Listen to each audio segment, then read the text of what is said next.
Say hi to Mr. Doodle, by the way. He's going to help me throughout my presentation, and I really hope that you will help me as I expect. Question number 2, my final question in the survey. How many of you people have had a serious head trauma or a brain injury due to falling off a bike? Can you raise your hands? Okay, so 3 people have had a serious brain injury, head injury, whatever. Sorry for that. Okay, so I will share the results of my survey a little later with you. Okay, now I would like to start. So I will be telling you a series of seemingly unconnected stories to each other, and we will make a final conclusion at the end. That's when I will reveal my topic. Okay, so story number 1. World War I. When World War I started, soldiers didn't know, there wasn't a thing such as helmet. And then French invented their helmet, first helmet, in 1915, and it was called Adrian helmet. And after that, authorities hoped that the number of head injuries and fatalities would decrease. But it surged dramatically.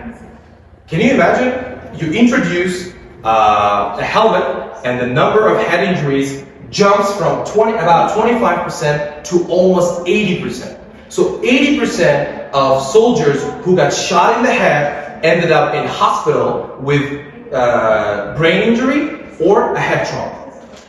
Okay. Story number 2. During World War II, British noticed that they're losing quite a lot of air bombers. So meaning airplanes which go to the enemy base, bomb them, and come back, right? And then they decided to do something about it. The best engineers of the UK collected in one place and said, you know what, we should solve this problem. And then they started collecting data. So here you can see data. This is not an airplane. This is data. All right. So what this mean? What does this mean? Even Mr. Doodle is puzzled a little bit here. So if we can divide the plane into turbines, wings, fuselage, and fin tail, we have some red dots, obvious red dots. What do you think these red dots are? How many times the plane?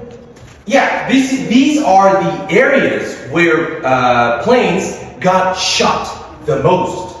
Okay, so when you're at war, what you want to do is you want to armor your military vehicle, including your airplanes, right? And you want the best of it. However, there is one catch. You cannot heavily armor the whole plane, because it will inhibit its ability to fly. It will not go up, right? So there was the problem. And then they decided to apply armor to specific areas, to the weakest areas. And where do you think they applied the most armor to? To the wings and to the fin tail. Sounds pretty logical, right? Okay, so we are turning to story number 3.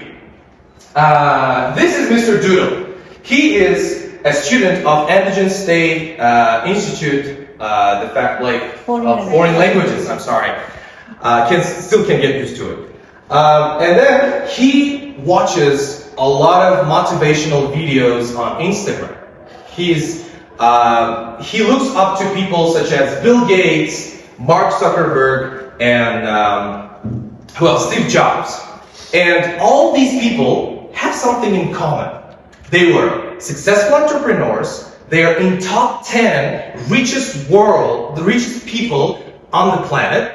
And number 3, I left a small hint there. All 3 of them and other popular entrepreneurs, they have something in common. What is that? Yes, they dropped out of university. They said, I don't need higher education in order to be successful. And Mr. Doodle, he wants to design apps, and he believes that one day he will be as popular and as rich as Bill Gates, Mark Zuckerberg, and Steve Jobs. However, it's not merely possible. We only know 0.01% of people who actually succeeded after dropping out of universities. Other 99.9% of people, they simply failed. But what happens? We do not hear their story. We only hear the story of successful people, right? According to research of, I wrote it here, US Bureau of Labor Statistics, people who graduate from universities have roughly 50% more yearly income, the higher rates of employment, and higher food security compared to those who drop out, right? And coming back to the next story, it's the story with helmets, combat helmets. What happened? So some people in the high command decided to prohibit wearing head helmets because they didn't bring the expected results. They, on the contrary, increased the number of head injuries. However, some other smarter people, they said, hold on a second, you know what's happening? In the past, these people used to die because they got shot in the head. But now, we are saving more people, even though they end up in hospital with head injuries, they are saving people. So, basically, the number of fatalities and casualties during World War II from the shot in the head decreased by a whopping 60%. Can you imagine that? Can you imagine how many soldiers were saved by wearing a simple combat helmet? And finally, the story with airplanes. Thank God there was a smart engineer, his name was Abraham Wald, and he said, hold on a second, it seems kind of not logical to me. He said, if we are going to reinforce the parts of the airplane where it receives the most damage, why are they still coming back to the base? How come we didn't receive any airplanes back on the base with the damage on their propellers and fuselage? Shouldn't we take it back to the base?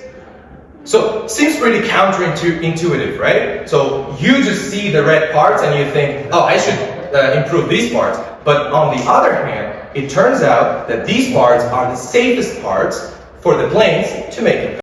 We as humans draw our conclusions based on the minor group of winners or survivors, and do not look at the other side because we cannot hear their testimony. So we never heard somebody, let's say generic Jack, who works in McDonald's as a cashier, say, you know, I dropped out from university, now I ended up working in McDonald's. You never hear that story. But if you go on the internet, you will hear thousands and thousands of stories of successful people who dropped out of university and they said, I'm doing awesome. Right? So these people are winners. We only hear their story. So now, isn't it time for me to share the results of a survey?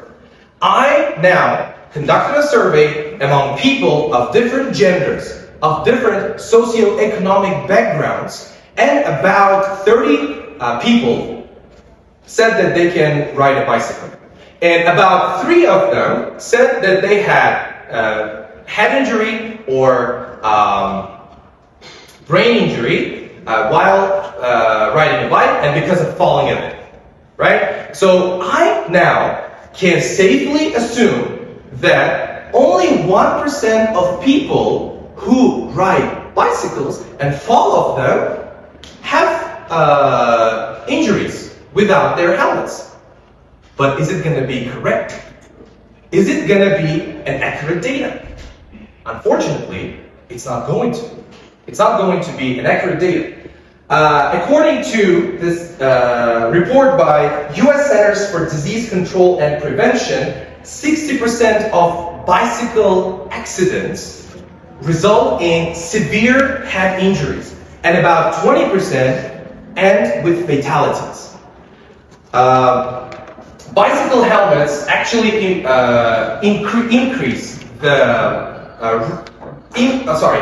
decrease the risk of getting injured in the head by 50 to 60%, and sometimes 80% if you choose the correct helmet and fit it perfect, right? So all the data that I collected now seems to be wrong, right? Oh, your dad, you should remember, like, the simplest example of survivorship bias is when your dad used to say, you know, when I was a child, I did this and I was okay, right?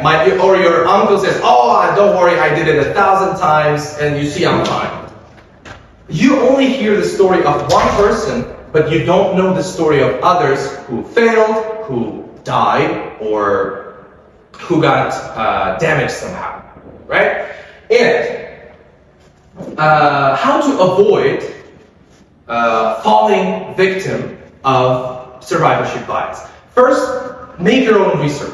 Never ever, if you're interested in something, research different sources and make your own research. Not just trust the first website that you open on Google, because they're usually promoted, right? Number two, always verify and check your sources. Is it a trustworthy source? If you read somewhere, the State University of Netherlands conducted the survey and they decided that this happened, go to their website and see if this university actually exists, or if the researchers actually conducted this survey and made this discovery. And finally, I know it's hard, I know everybody talks about it, I know it's cliche, but critical thinking. Doubt everything. Nowadays, you're not living in the era of technology. You're living in the era of fake news, where everything, starting from news to people's faces, can be faked, right? And finally, one more thing before I go. Right now, I will take my place and I will ask some of my teachers, some people that know me, my students here with me today. I will say, hey, how was my presentation? And they will probably say, oh, it was awesome. And I will go home with the thought that 100% people in this hall thought that my presentation was awesome. Or was it? Thank you very much.